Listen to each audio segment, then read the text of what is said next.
아버지께 참되게 예배하는 자들은 영과 진리로 예배할 때가 오나니 곧 이때라. 아버지께서는 자기에게 이렇게 예배하는 자들을 찾으시느니라. 하나님은 영이시니 예배하는 자가 영과 진리로 예배할지니라. 아멘. 이사야서 11장 1절부터 10절까지 말씀 같이 봉독합니다. 이새의 줄기에서 한 싹이 나며 그 뿌리에서 한 가지가 나서 결실할 것이요 그의 위에 여호와의 영 곧 지혜와 총명의 영이요 모략과 재능의 영이요 지식과 여호와를 경외하는 영이 강림하시리니 그가 여호와를 경외함으로 즐거움을 삼을 것이며 그의 눈에 보이는 대로 심판하지 아니하며 그의 귀에 들리는 대로 판단하지 아니하며 공의로 가난한 자를 심판하며 정직으로 세상에 겸손한 자를 판단할 것이며 그의 입에 막대기로 세상을 치며 그의 입술의 기운으로 악인을 죽일 것이며 공의로 그의 허리띠를 삼으며 성실로 그의 몸의 띠를 삼으리라. 그때 이리가 어린 양과 함께 살며 표범이 어린 염소와 함께 누우며 송아지와 어린 사자와 살찐 짐승이 함께 있어 어린 아이에게 끌리며 암수와 곰이 함께 먹으며 그것들의 새끼가 함께 엎드러지며 사자가 소처럼 풀을 먹을 것이며 젖먹는 아이가 독사의 구멍에서 장난하며 젖된 어린 아이가 독사의 굴에 손을 넣을 것이라. 내 거룩한 산 모든 곳에서 해됨도 없고 상함도 없을 것이니 이는 물이 바다를 덮음같이 여호와를 아는 지식이 세상에 충만할 것임이니라. 그날에 이새의 뿌리에서 한 싹이 나서 만민의 기치로 설 것이요 열방이 그에게로 돌아오리니 그가 거한 곳이 영화로우리라. 아멘. 옆 사람과 인사합니다. 예수님 안에서 좋은 일이 있습니다. 예수님 안에서 예수님 안에서 좋은 일이 있습니다. 아멘. 우리 선포합니다. 메리 크리스마스가 막혀 있는데 다 아시죠? 나는 하늘의 복 땅의 복을 받았습니다. 우리 세 번 선포합니다. 나는 하늘의 복 땅의 복을 받았습니다. 나는 하늘의 복 땅의 복을 받았습니다. 나는 하늘의 복 땅의 복을 받았습니다. 아멘. 좋으신 하나님 아버지 감사합니다. 우리를 택하여 주셔서 이렇게 하나님과 동행할 수 있도록 은혜 베풀어 주심을 감사합니다. 한 해도 하나님께서 같이 해주셨습니다. 아버지 하나님께서 우리를 천국으로 인도하시는 날까지 늘 같이 하여 주셔서 우리가 낙심하지 아니하도록 붙들어 주실 줄로 믿습니다. 하나님 아버지 우리 교회를 지켜주시고 구하심을 감사합니다. 하나님의 사랑과 하나님의 은혜가 넘치는 교회 되게 하여 주셔서 우리가 늘 사랑으로 하나님을 섬기고 또 서로 교제할 수 있도록 은혜 주심을 믿습니다. 하나님께서 오늘 이 시간에도 주의 영이 우리 가운데 임하여 주셔서 우리를 상쾌하게 하여 주옵소서. 우리를 건강하게 하여 주옵시고 우리가 하나님 앞에 영광을 돌리는 기쁨으로 충만한 시간 되게 하여 주옵소서. 예수님의 이름으로 기도드립니다. 아멘. 하나님의 나라가 임하시옵소서 라는 제목으로 같이 은혜를 나누고자 합니다. 근데 크리스마스가 얼마 남지 않았어요. 크리스마스 분위기가 어떻게 느껴집니까? 옛날 우리가 가난했던 시절이었을 때 또 어린 시절이었을 때 그때는 오히려 우리에게 훨씬 더 크리스마스의 낭만과 추억이 있었다고 생각이 됩니다. 그 시절 우리는 이 크리스마스의 축제 의미도 잘 모르고 다만 크리스마스의 분위기만 즐기는 것이 안타까웠지만 그래도 굉장히 즐거웠어요. 우리가 그때 생각이 희미하게 기억되고 있지 않겠어요? 교회 교인들이 크리스마스 이브 밤부터 새벽까지 교인들의 가정을 방문합니다. 찬송가를 부르고 성탄을 축하하는 그 새벽송 풍습이 있었지요. 자, 그것을 저는 한번 경험을 했었습니다. 요즘은 그런 거 안 하는 것 같아요. 그런데 최근에 크리스마스의 축제의 분위기가 그 자체도 소멸되면서 동시에 크리스마스의 의미까지도 우리가 잃어버리는 것을 걱정할 수밖에 없습니다. 베트남 여행 유튜브에 보면요, 그곳이 오히려 성탄절 분위기가 훨씬 좋아 보이는 그런 장면을 보았어요. 우리가 크리스마스의 분위기를 느끼고 싶으면 어디로 가야 좋을까요? 물론 명동이라든지 아니면 대형 백화점을 가면 어느 정도 우리가 분위기를 충분히 느낄 수가 있을 것입니다. 그러나 거기 말고는 별로 분위기가 없어요. 부산에는 강복동 거리에 크리스마스 축제가 있습니다. 올해는 K-누리라는 주제로 강북로 일대를 화려한 빛의 향연으로 꾸밉니다. 화려한 빛과 조형물이 강북동 남포동 입구에서 저 국제시장에 이르는 거리 전체에서 2025년 12월 5일부터 내년 2월 22일까지 80일간 걸쳐서 부산시가 문화축제를 열고 있는데, 그것이 국내에서는 아마 최고의 크리스마스 축제로 또 아시아의 최고의 문화축제로 부상하고 있다. 그런 계획을 가지고 있어요. 이런 축제로 우리가 크리스마스의 축제 관심의 회복이라는 면에 있어서는 좀 다행스러운 일이라고 할 수가 있습니다. 지금 기차 타고 부산 가면은 성탄절 분위기를 충분히 느낄 수가 있을 것입니다. 그러나 크리스마스 축제의 진정한 의미가 회복이 되려면 우리는 그 무엇보다도 아기 예수의 탄생의 의미를 우리가 물어야 되지 않겠어요? 이사야의 증인처럼 아기로 오신 예수 그리스도 그분의 탄생의 의미가 도대체 무엇인지 한번 본문을 통해서 알아보고자 합니다. 첫째로 그것은 예언을 성취하기 위한 탄생이었어요. 우리가 구약은 다 예언서라고 그러지 않겠어요? 신약을 위한 예언서입니다. 구약에 예언한 것이 신약에서 계속해서 이루어지고 있습니다. 우리가 요한계시록만 아직 안 이루어졌지만은 요한계시록도 곧 이루어질 것이라고 하나님께서 그렇게 말씀하고 있지 않겠어요? 그래서 이 아기 예수가 탄생한 것도 구약을 이루기 위한 탄생이다라는 사실이죠. 오늘 본문의 1절을 보십시오. 이새의 줄기에서 한 싹이 나며 그 뿌리에서 한 가지가 나서 결실할 것이고, 그렇게 말씀하고 있어요. 무슨 뜻입니까? 이새의 줄기에서 그랬습니다. 이새가 나무 이름이 아닙니다. 사람 이름입니다. 그 가문의 줄기에서 한 싹이 나고 그 가문의 뿌리에서 한 가지가 나온다, 그런 말씀이거든요. 그 이새라는 사람의 가문을 통해서 메시아가 올 것을 예언을 했습니다. 다시 이어지는 10절 말씀에 보면 오늘 본문의 마지막 구절인데 10절이 말씀입니다. 이 말씀은 예언입니다. 그날에 이새의 뿌리에서 한 싹이 나서 만민의 기치로 설 것이요 열방이 그에게로 돌아오리니 그가 거한 곳이 영화로우리라, 그런 말씀이 있습니다. 이 쉬운 성경에는 이렇게 번역을 하고 있죠. 그날이 오면 이새의 뿌리가 온 백성의 구원의 깃발로 세워질 것이며 민족들이 그를 찾아올 것이다. 그리하여 그가 있는 곳은 영광으로 가득 찰 것이다. 그렇게 해석하고 있어요. 도대체 이새가 누굽니까? 이새는 다윗의 아버지입니다. 다윗의 아버지. 다윗의 아버지가 이새입니다. 그러니까 이새를 통해서 다윗이 오고, 다윗의 후손을 통해서 누가 오십니까? 예수님이 오신다라는 사실이죠. 베들레헴의 평범한 그런 농부였던 이새, 그는 유다 지파에 속했습니다. 그의 가문은 유다 지파의 땅 중 베들레헴에 거주했습니다. 이새는 베들레헴의 유력한 인물이었던 것으로 보입니다. 이새는 보아스와 모압 여인 루 사이에서 태어난 오벳의 아들이고 다윗 왕의 할아버지입니다. 할아버지. 룻기서 4장 17절에 보면 그의 이웃 여인들이 그에게 이름을 지어주되 나오미에게 아들이 태어났다 하여 그의 이름을 오벳이라 하였는데 그는 다윗의 아버지인 이새의 아버지였더라. 룻기 4장 22절에 보면 오벳은 이새를 낳고 이새는 다윗을 낳았더라, 그렇게 기록을 하고 있어요. 그 이새의 가문은 이스라엘의 신앙과 언약의 역사에 깊이 뿌리내리고 있습니다. 그 이새를 통해 가지고, 그 가문을 통해 가지고 만민을 구원할 그리스도가 오신다라고 기록하고 있어요. 마찬가지로 수백 년 후 이 땅에 오신 요셉이라는 평범한 그 목소를 통해 가지고 인류를 구원할 메시아가 이 땅에 오신다고, 그 평범한 이새를 사용하셔서 비범한 다윗을 낳게 하시던 그 하나님이 평범한 요셉을 통해서 인류를 구원할 위대한 메시아 예수 그리스도를 오게 하셨다라는 말씀이거든요. 이것은 실제로 메시아가 이 땅에 오시기 전 주전 730년경에 예언된 말씀입니다.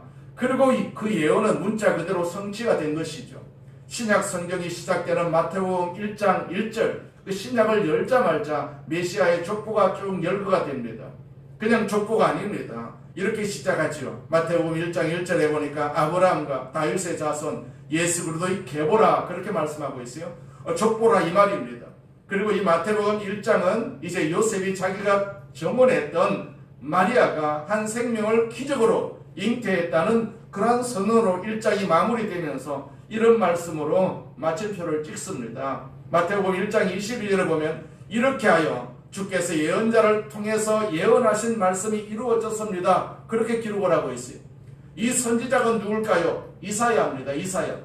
그렇습니다. 이사야를 통해서 예언된 그대로 700년 후에 그 예언이 그대로 성취되었다는 얘기입니다. 놀라운 탄생이 아닙니까? 누가 이 땅에 과거에 그 인류의 역사에서 한 사람이 탄생하기 700년 전에 그의 출생을, 그것도 그 가문의 이름까지 열거하고 탄생한 사례가 역사 속에 있었습니까? 이 위대한 예언의 증인이신 하나님은 그 선지자를 통해 가지고 그 선지자와 또 동시대를 살았던 한 명의 선지자 미가를 통해서도 그가 탄생할 도시까지 예언해 놓으셨어요. 그 미가서 5장 2절에 보니까 쉬운 성경으로 읽으면 이렇습니다. 그러나 너 베들레헴 에브라다야, 너는 유다 족속들 가운데서 가장 작은 마을이지만 내게서 이스라엘을 다스릴 지도자가 나를 위해 나올 것이다. 그는 아주 먼 옛날, 멀고 먼 옛날로부터 온다. 그렇게 기록을 하고 있어요. 에브레라다는 무슨 뜻입니까? 풍요로움, 열매가 많은 그런 뜻을 가지고 있어요. 또 결실이 많은 그런 뜻을 가지고 있어요. 베들레헴 에브라다. 자, 이 말은 풍성한 수확을 가진 떡집이다. 또 풍요로운 베들레헴 정도로 우리가 해석할 수가 있어요. 성경 미가서 5장 2절에서는요, 작고 보잘것없어 보이던 유다 지파의 베들레헴을 특별히 지칭을 하면서 장차 이스라엘을 다스릴 통치자, 즉 메시아 예수 그리스도가 태어날 것임을 강조하기 위해서 이렇게 사용이 되었습니다. 이 지명은 작지만은 아주 중요한 역할을 하는 장소입니다. 즉 가장 초라한 곳에서 가장 귀한 존재 메시아가 태어날 것이라는 예언적 의미를 담고 있어요. 이렇게 메시아는 어느 날 우연히 베들레헴에 탄생한 것이 아니고 그는 본래 먼 옛날 태초부터 저 영원부터 있었던 분이신데 인류를 구원할 메시아로 어느 날 베들레헴에 예언한 그대로 탄생할 것이다. 그리고 그는 실제로 지구촌의 한 모서리 고난의 땅 가나안 목동들의 마을 베들레헴에서 탄생을 하셨습니다. 놀라운 예언의 성취가 아닙니까? 그의 탄생 얼마나 위대한 탄생입니까? 그분이 왜 그렇게 탄생을 하셨습니까? 저와 여러분을 위해서 탄생하셨거든요. 자, 우리를 구원하시기 위해서 그분이 탄생하셔서 이 땅에 오신 것입니다. 그가 오신 날, 그것이 바로 아기 예수의 탄생, 또 하나의 의미, 그것은 예언의 성취였을 뿐만 아니고 두 번째로 여호와의 영에 의한 탄생이라는 사실입니다. 본문 2절 말씀에 보니까 11장 2절요. 그의 위에 여호와의 영 곧 지혜와 총명의 영이요 모략과 재능의 영이요 지식과 여호와를 경외하는 영이 강림하시리니 그렇게 기록을 하고 있어요. 그 메시아에게 그 영이 임할 것이다 그 말이거든요. 그리고 그가 세상에 태어날 것이다. 그 성령이 임할 것이다. 성령이 임할 것이다. 그런다면 다 끝나는데 성령이라고 그러하지 아니하고 7가지 수식어를 썼어요. 그러니까 성령을 7가지 영어로 표현을 한 것이죠. 여호와 영이라고 해서요. 첫째는 모든 은사의 근원이 바로 여호와 영입니다. 메시아가 행하는 모든 일은 개인의 능력이 아니고 하나님의 온전한 연합과 성령의 주권 아래 있음을 의미하는 것입니다. 우리도 여호와 영이 임해야 되지 않겠어요? 여호와의 영이 임해야만이 우리가 여호와를 찬양할 수가 있고 감사할 수가 있습니다. 두 번째는 지혜의 영이 임했다고 했어요. 그 지혜는 사물의 본질을 꿰뚫어보고 하나님의 뜻대로 판단하는 능력입니다. 그 지혜의 영이 그에게 임했습니다. 그 다음에 세 번째는 총명의 영이 임했다고 했어요. 옳고 그름을 분별하고 상황을 정확히 파악하는 통찰력입니다. 그 다음에 네 번째는요, 모략의 영입니다. 올바른 계획을 세우고 최선의 방향을 결정하는 지도력이 바로 모략의 영입니다. 그 다음에 다섯째 영은 재능의 영입니다. 세운 계획을 실제로 성취하고 실행할 수 있는 능력, 그 용맹이라고 볼 수가 있죠. 자, 여섯 번째 지식의 영입니다. 단순히 머리로 아는 것이 아니고 하나님과 깊은 관계 속에서 그분을 아는 인격적 지식이라고 볼 수가 있죠. 그 다음에 마지막 여호와를 경외하는 영이 임했다고 했어요. 하나님을 향한 거룩한 두려움과 자발적인 순종입니다. 7가지 영이 그 메시아에게 임할 것이다. 자, 성경에서 우리가 7이라고 하는 숫자는 완전한 숫자라고 우리가 그렇게 기억하고 있지 않겠어요? 다시 말하면 완전하신 7 숫자는 완전을 상징하는 것이기 때문에 완전하신 성령의 사역으로 그가 이 땅에 오실 것을 예언을 한 것입니다. 그 하나님의 천사가 동정녀 마리아에게 메시아를 잉태하던 그날 성경은 이렇게 기록을 합니다. 누가복음 1장 35절에 천사가 대답하여 이르되 성령이 내게 임하시고 지극히 높으신 이의 능력이 너를 덮으시리니 이러므로 나실 바 거룩한 이는 하나님의 아들이라 일컬어지리라. 그렇게 말씀하고 있어요. 그 메시아의 잉태 그리고 메시아의 출생, 이것은 전적으로 성령의 역사에 의한 것이라고 선언을 하고 있습니다. 이렇게 태어나신 그리도 그가 30년 동안 조용한 사적인 생활을 지내시고 30세 되던 해 공적 생애를 시작하시던 그때 그분은 요단강에서 요한의 침례를 받으시고 물에서 올라오시지요. 그 순간의 광경을 성경은 이렇게 기록합니다. 마태복음 3장 16절입니다. 예수께서 세례를 받으시고 즉 침례지요. 곧 물에서 올라오실새 하늘이 열리고 하나님의 성령이 비둘기같이 내려 자기 위에 임하심을 보시더니 그렇게 기록을 하고 있어요. 그 예수의 공적 생애는 성령의 역사에 의해서 또한 시작이 되었다는 것이죠. 아니 그분의 전 생애를 통해서 드러나는 그분의 모든 위대한 사역, 이것은 전적으로 성령의 역사라고 증언하고 있습니다. 우리가 성령의 임해야만이 우리가 믿음 생활을 잘 할 수가 있습니다. 성령이 임하지 아니하면 믿음 생활이 자꾸 헷갈릴 수밖에 없지 않겠어요? 그래서 성령을 우리에게 보내주셔서 우리를 돕고 계신다, 그렇게 말씀하고 있어요. 그래서 항상 우리는 세상을 살면서 성령이 나를 도와주시옵소서, 돕기 위해서 나에게 오셨는데 나를 도와주시옵소서, 우리가 항상 그렇게 기도할 필요가 있어요.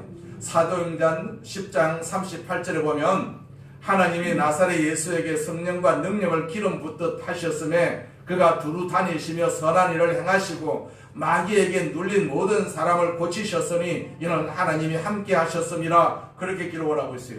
그의 선한 일, 그냥 선한 일이 아니고 성령의 역사의 결과다라고 말씀하고 있어요.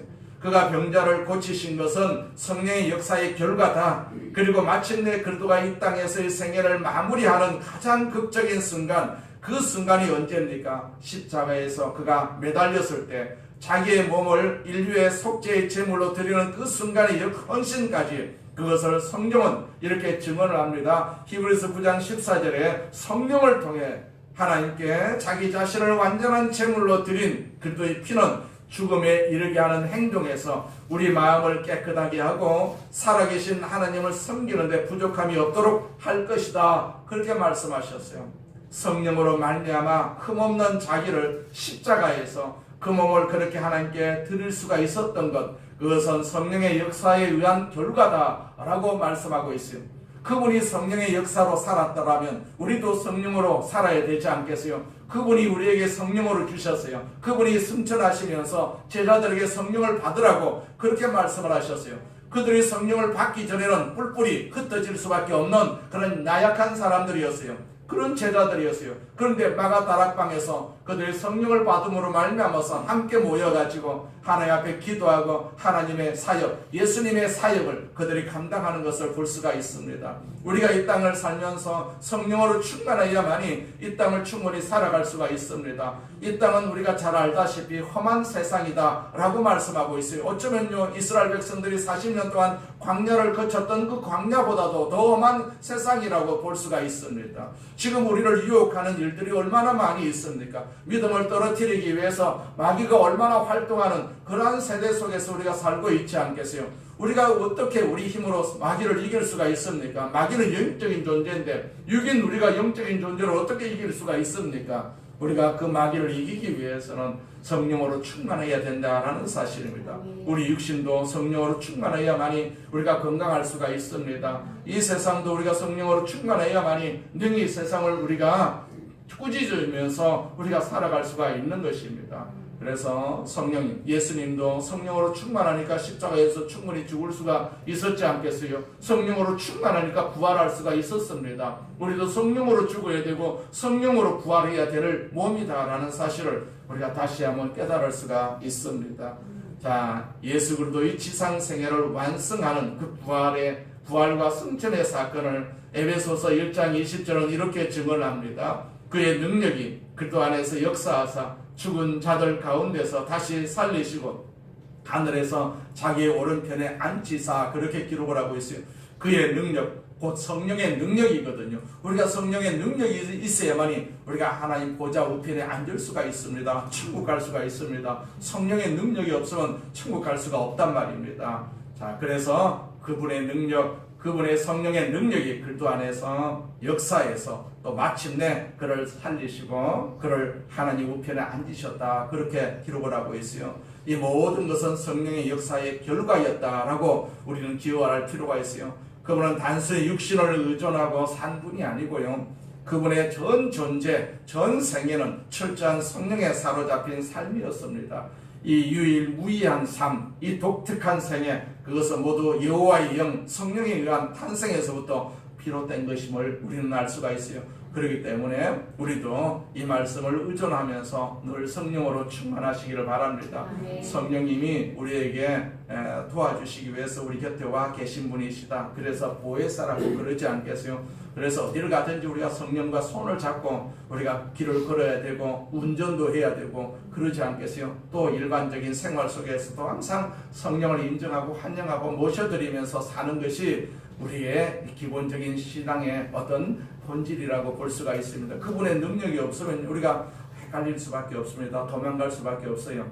예수님의 제자들이 3년 동안 예수님과 더불어서 살았습니다. 예수님의 기적을 경험했습니다. 그럼 예수님을 절대로 떠나지 않아야 되지 않겠어요? 근데 예수님이 곤욕을 당하셨을 때 그 제자들은 다 그 자리에서 떠나고 말았습니다. 왜 떠났습니까? 자기 힘으로는 세상을 감당할 수 있는 힘이 없었기 때문에 예수를 떠나야만이 자기들이 살 수가 있을 것이라고 생각을 했기 때문에 예수를 떠난 그런 모습을 우리가 볼 수가 있지 않겠어요? 그들이 다시 성령의 능력을 받았을 때는 하나님의 뜻을 이루어 드리는 그러한 역사를 우리는 성경을 통해서 충분히 알 수가 있어요. 마찬가지입니다. 우리가 힘으로는 세상을 살아갈 수가 없습니다. 험한 세상을 어떻게 살아갈 수가 있습니까? 성령의 능력으로만이 우리가 세상을 살아갈 수가 있기 때문에 그분의 능력을 의지하고 그분과 더불어서 우리가 삶을 살아야 될 줄로 믿습니다. 자, 이 위대한 아기 예수의 탄생, 그 의미는 세 번째로 공의와 평화를 실현하기 위한 탄생이라는 사실입니다. 그분은 메시아로 오셔서 이 땅에 공의를 이루시고 이 땅에 평화를 이루실 것이라고 성경은 예언했습니다. 그리고 이 공의와 평화가 온전히 이루어진 그 나라가 바로 하나님의 나라인 것이거든요. 그분이 이 땅에 오셨을 때 하나님 나라는 벌써 시작이 되었습니다. 그러나 아직은 완성되지 않았습니다. 그분이 다시 오신다, 그렇게 말씀하셨어요. 그분이 다시 오실 때 그 나라가 완성이 될 것입니다. 그 나라를 우리는 소망하고 있지 않겠어요? 완성될 나라. 이 세상은 완성될 수가 없습니다. 왜냐하니까 죄가 많으니까 완성될 수가 없습니다. 죄가 많으니까 죄 없는 사람이 어디 있습니까? 죄가 많으니까 하나님 나라가 완성되지 못합니다. 예수님이 오셨을 때는 그 나라를 완성하기 위해서 이 땅에 오셨는데 예수를 믿지 아니하고 믿어도 죄를 짓는 사람들이 많이 있었기 때문에 그 나라가 완성되지 못했어요. 그래서 예수님께서 다시 오시겠다, 그렇게 말씀을 하셨어요. 이 땅은 완성된 나라가 아닙니다. 준비된 나라이지만은 완성된 나라는 아니거든요. 완성된 나라는 어디입니까? 바로 지옥이고 천국이거든요. 우리가 지옥 갈 수가 없지 않겠어요? 인생의 거짓의 종점이 바로 지옥입니다. 또 선의 종점이 바로 천국이거든요. 우리는 세상을 살면서 항상 천국을 소망하면서 선한 삶을 살아야 될 줄로 믿습니다. 항상 말씀을 생각하면서 말씀이 진리이지 않겠어요? 세상은 말씀으로 사는 것이 아닙니다. 자기 지식으로 살고 자기 권세로 사는 그것이 바로 세상의 삶이라고 볼 수가 있죠. 그런 삶을 아무리 살아봤다 할지라도 그들의 종국은 지옥일 수밖에 없기 때문에 우리는 항상 말씀을 생각하면서 세상을 살아야 할 것입니다. 자, 인류는 역사를 통해서 끊임없이 넘는 그런 이상적인 사회를 꿈꿔왔습니다. 사람들은 그런 이상향을 우리가 유토피아다 그렇게 불렀어요. 그러나 인류의 경험은 이상향을 위해서 노력은 했지만은 결코 이상적인 것은 존재하지 않았다는 것만 우리가 경험할 뿐입니다. 아무리 훌륭한 지도자라고 해가지고 아무리 무슨 훌륭한 지도자다, 많이 배웠던 그런 지도자다, 그런 사람이라 할지라도 결과적으로 그 이상적인 그런 지도자는 아님을 우리가 너무나도 많이 경험을 했지 않겠어요. 그렇기 때문에 인류의 경험은 이상향을 향해서 많이 노력을 하지만은 그 이상적인 그런 경험은 우리가 할 수가 없었던 것이죠. 그 유토피아라는 단어가 보여주는 역설적인 뜻이 있습니다. 영어로 유토피아인데 본래는 그리스 말입니다. 그리스 말.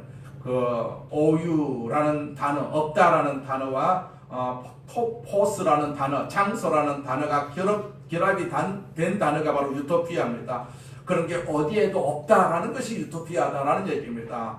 자, 오우라는 단어와 토포스라는 두 개의 단어가 합한 것이 유토피아가 된 것이죠. 어디에도 없는 곳, 그것이 유토피아입니다. 그 오우라는 단어는 본래 노라는 단어, 영어의 노, 아니다라는 단어 뜻입니다. 그 토포스라는 단어는 플레이스, 장소라는 뜻이거든요. 그런 장소는 없다. 완전한 장소는 없다. 이게 유토피아입니다. 그 유토피아는 세상 어디에도 없지만은 모두가 갈망하는 완벽한 낙원이라는 뜻입니다. 사람들은 이상향을 꿈꾸지만 이상적인 것도 이상적인 사람도 결코 존재하지 않았어요. 그런데 성경은 그 이상향이 드디어 온다라고 말씀하고 있어요. 그것은 메시아의 다시 오심을 통해서 완성이 된다라고 말씀하고 있어요. 예수님이 처음 오셨을 때 그 이상적인 세상이 되어야 하는데 인간이 죄를 지었어요. 계속해서 죄를 짓고 있습니다. 그 죄의 결과는 심판이지요. 그래서 다시 오시겠다라고 약속을 하셨어요. 누가 다시 오십니까? 요한계시록 1장 7절 말씀에 보면 보십시오. 예수님은 구름을 타고 오실 것입니다. 모든 사람이 그분을 보게 될 것이며 그분을 창으로 찌른 자들도 보게 될 것입니다. 이 땅의 모든 민족들이 그분 때문에 크게 울 것입니다. 분명히 이 일은 일어날 것입니다. 아멘. 그렇게 기록을 하고 있습니다. 그것이 바로 메시아의 나라인 것입니다. 메시아의 나라. 오늘 본문에서는 그가 마침내 완성할 하나님의 나라의 이상을 보여주고 있어요. 오늘 본문 3절부터 5절까지 핵심 단어는 바로 공의라는 단어입니다. 공의. 이어지는 6절부터 9절의 핵심 단어는 평화라는 단어입니다. 무슨 뜻입니까? 그가 다시 오셔서 완성할 하나님의 나라. 그 나라는 공의의 나라다. 공의의 나라다. 평화의 나라라고 선지자는 먼저 의를 강조하고 그 다음 평화를 강조하고 있어요. 왜 그럴까요? 공의의 실현 없이는요 참된 평화는 존재하지 않기 때문입니다. 평화를 깨뜨리는 모든 사건의 밑바탕에는 우리는 인류의 그 탐욕과 죄를 발견할 수가 있습니다. 그러므로 선지자는 먼저 의를 강조합니다. 의. 메시아는 무엇보다도 그분의 공의로우신 주님이라고 말하고 있어요. 본문의 5절을 보세요. 공의로운 그의 허리를 띠를 삼으며 성실로 그의 몸에 띠를 삼으리라 그렇게 말씀하고 있어요. 그는 공의로우신 분이라고 메시아는 공의로운 분이시다 그렇게 말씀하고 있어요.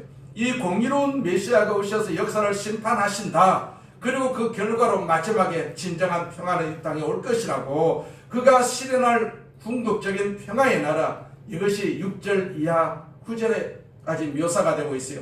어떤 나라입니까?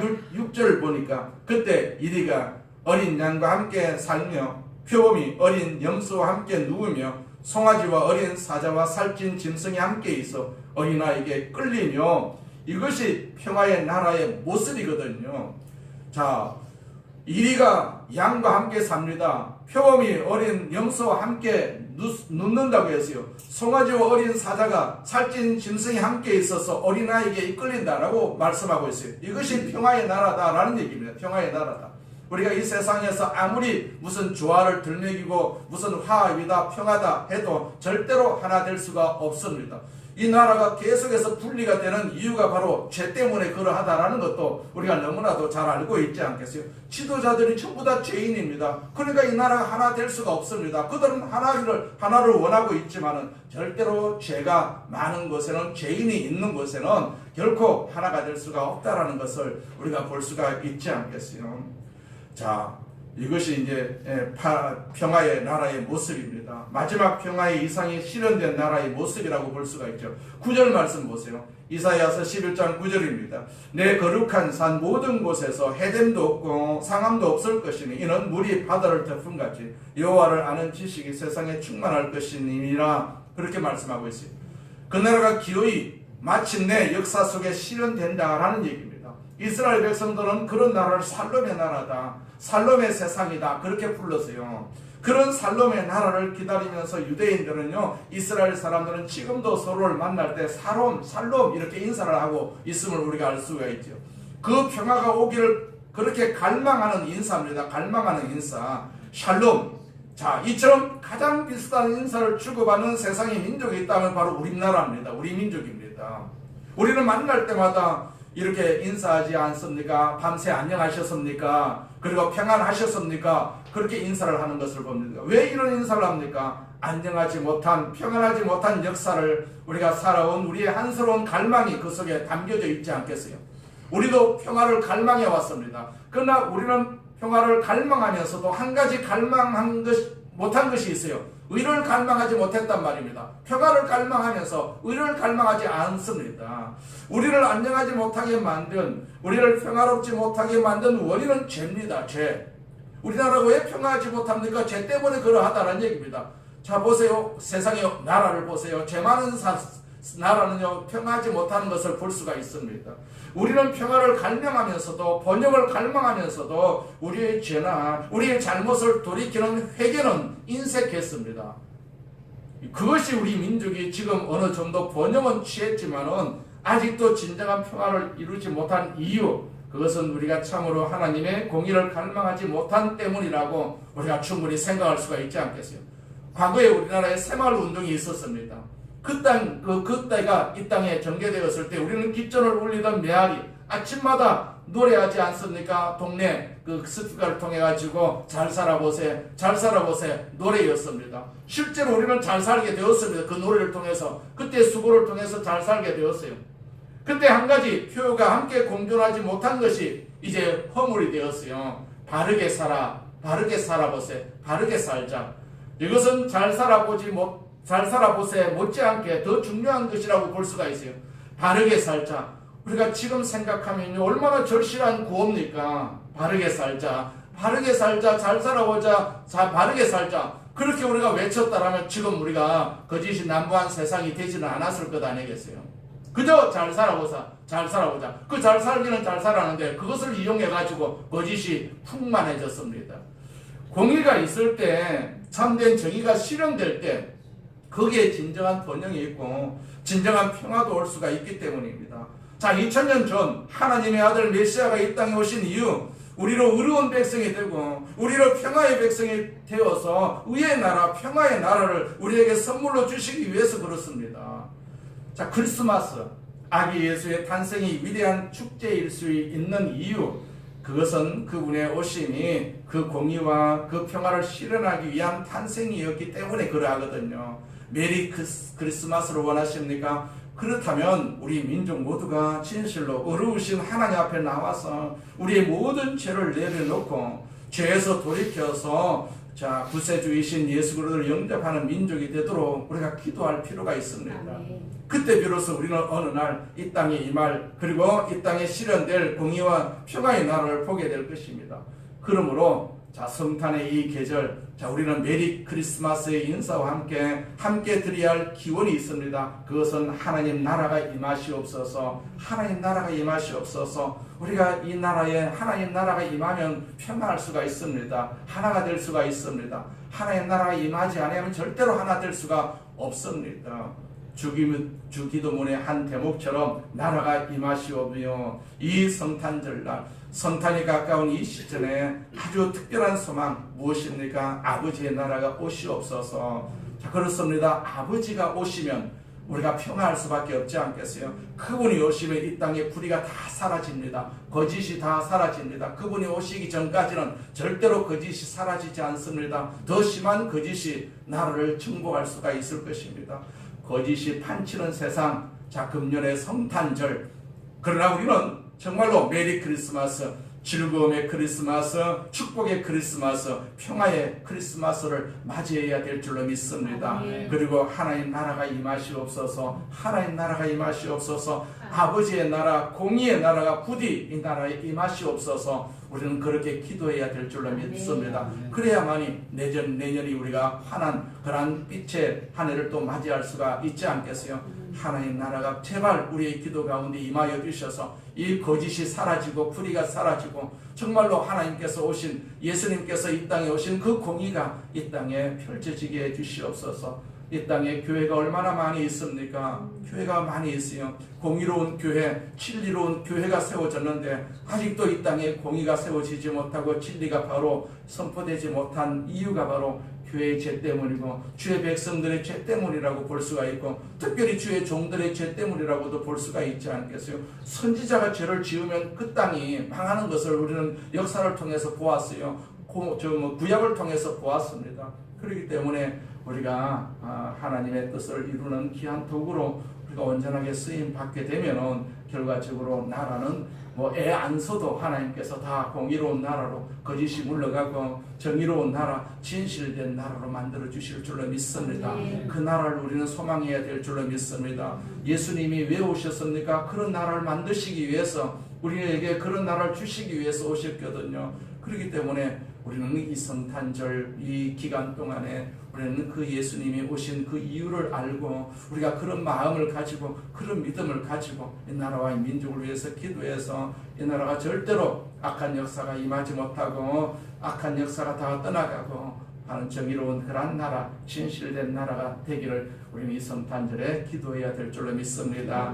하나님 아버지 감사합니다. 우리 아버지 하나님께서 우리를 사랑하심을 감사합니다. 아버지 하나님께서 우리를 택하여 주셔서 하나님 나라 백성으로 삼아주시고 이 땅을 위해서 기도하는 도구, 진실된 나라 되게 하기 위해서 우리를 수고하게 하신 하나님의 역사가 우리 가운데 있음을 우리는 알고 있습니다. 우리 아기 예수님께서 이 땅에 오신 그 목적 우리가 이루어 드려야 합니다. 교회가 이루어 드려야 합니다. 그래야만이 이 땅이 평화할 수가 있고 이 땅이 정직할 수가 있습니다. 하나님 아버지 우리가 기도하오니 부디 이 땅에 하나님의 역사가 임하여 주옵소서. 이 성탄절의 역사, 성탄절의 기쁨이 아버지 이 나라를 정복할 수 있도록 주께서 역사해 주시옵소서. 예수님의 이름으로 기도드립니다. 아멘. 할렐루야.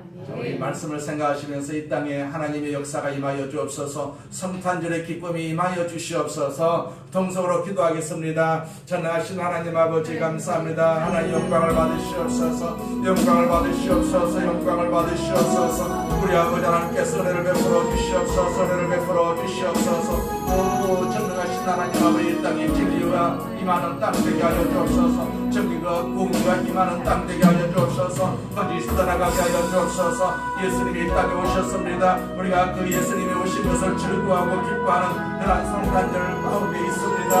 하나님 아버지 예수님의 진리가 아버지 이 땅에 임하여 주시옵소서. 그래서 거짓이 떠나가고 불의가 떠나가게 하여 주옵소서. 하나님의 공의가 임하여 주옵소서. 하나님의 정의가 임하여 나라 되게 하여 주옵소서. 이 많은 교회를 통해서 하나님께서 다 준비하고 계심을 믿습니다. 정의를 준비하고 계심을 믿습니다. 공의를 선포하기를 원하고 계심을 믿습니다. 이 땅에 정의와 공의가 세워지게 하여 주옵소서. 진리가 세워지시도록 하나님께서 도와주시옵소서. 우리의 믿음이 진리된 믿음 되게 하여 주옵소서. 거짓된 믿음이 다 떠나가게 하여 주옵소서. 우리를 변화시켜 주시옵소서. 우리를 날마다 말씀으로 변화시켜 주시옵소서. 주의 거룩하신 뜻을 이루는 그런 말씀의 도구가 될 수 있도록 하나님께서 도와주시옵소서. 교회를 섬기는 우리 모든 성도들에게 은혜를 베풀어 주시옵소서. 주께서 축복하여 주옵소서. 주께서 축복하여 주시옵소서. 주께서 축복하여 주시옵소서. 주께서 축복하여 주시옵소서. 은혜를 베풀어 주시옵소서. 은혜를 베풀어 주시옵소서. 은총을 베풀어 주시옵소서. 주의 영이 우리 가운데 임하여 주시옵소서. 주의 영이 우리 가운데 임하여 주시옵소서. 예수님의 이름으로 기도